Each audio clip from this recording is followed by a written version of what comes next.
Today, we take another stab at the tree ordinance, and now that we have a new board, I know we can make this happen. We're getting a closer look at the agenda for today's County Commission meeting. St. Johns County Public Affairs Director Wayne Larson says they have several items of interest on this morning's agenda. One is an update on the Land Development Code as it pertains to tree ordinance. So there'll be more discussion on how the county might address the protections of trees and land clearing.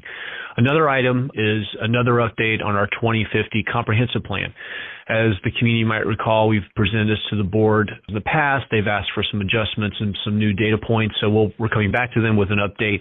And then the item that may be of the most interest to the community is we'll have a deeper discussion and options for the board to consider when it comes to the World Golf Village Hall of Fame and all of the properties and opportunities that exist there with that project. Board Chair Krista Joseph says she's particularly excited for the tree discussion because preserving trees has been one of her goals. This morning's meeting is going to be crucial for trees in this county, how we use them, how we live with them, and what we really want our county to be. I tried to save trees in 2023 with an awesome plan and was shot down, and now I brought it back, and I'd like to go for it again because it's our county. This morning's board meeting starts at 9 o'clock inside the county auditorium on San Sebastian Way. I'm Daryl Moody reporting. This local news is a service of your hometown Toyota dealer, Beaver Toyota, US 1 St. Augustine, here to wow you.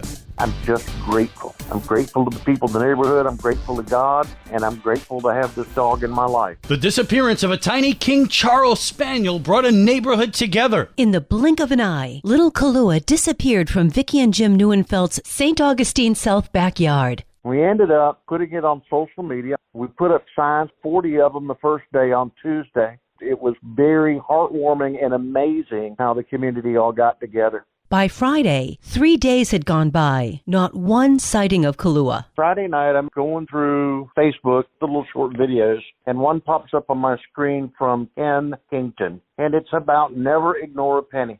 And he goes on to describe how a owner of a large company is going with some friends to a restaurant. And as they get to the door of the restaurant, the man stops, picks up a penny off the ground, and his wife asked him, "Why did you pick up that penny?" And he told her the story that when he started his company, he was in pretty bad financial shape, didn't know what to do. So he walked over to get a cup of coffee.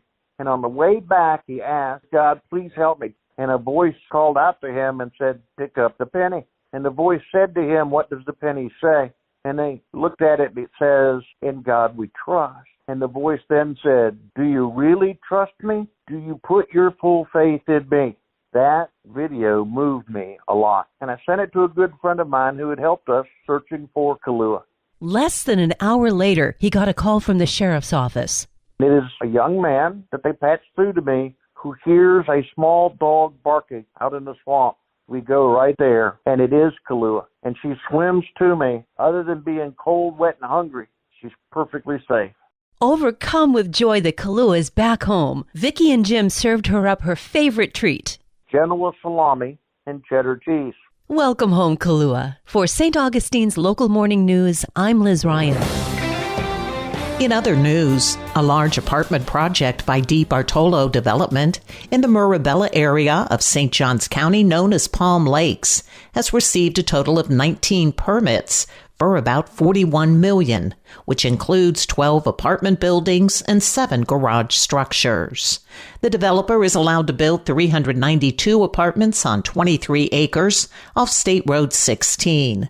Another 10 acres at the site was approved as mixed use. Meanwhile, St. Johns County proudly announces the successful launch of the inaugural SJC 101 Citizens Academy. Building on the success of last year's pilot program, this comprehensive 12-week academy provides residents and business owners with an in-depth understanding of county government operations. Due to overwhelming interest, the spring 2025 class quickly reached full capacity, and a wait list is now open for the fall 2025 session. The first session themed county governance set a new standard for transparency by featuring representatives from all 6 constitutional offices of St. Johns County. SJC 101 is designed to educate, engage, and empower participants by providing direct access to county leaders and departments. With St. Augustine's Local Morning News, I'm Karen Johnson.